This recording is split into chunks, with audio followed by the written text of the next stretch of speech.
Hey everyone, in this video, I'll show you how to delete apps on your iPhone easily.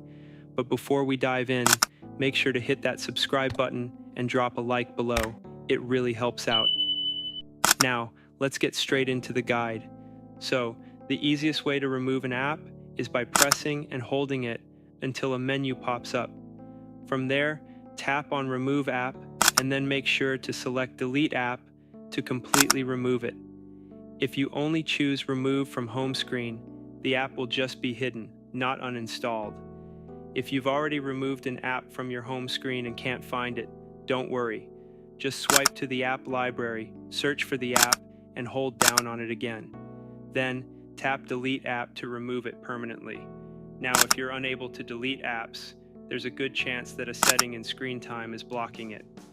To fix this, open the Settings app, go to Screen Time, then tap Content and Privacy Restrictions.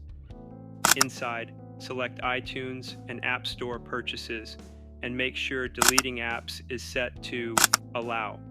If it's set to Don't Allow, you won't be able to delete apps from your device. Another method to delete apps is through iPhone storage. Just go to Settings greater than General greater than iPhone storage, find the app you want to remove, and tap Delete App. This will fully uninstall it from your phone. And that's it. Now you know all the ways to delete apps on your iPhone. If this video was helpful, don't forget to leave a like. See you in the next one. Peace.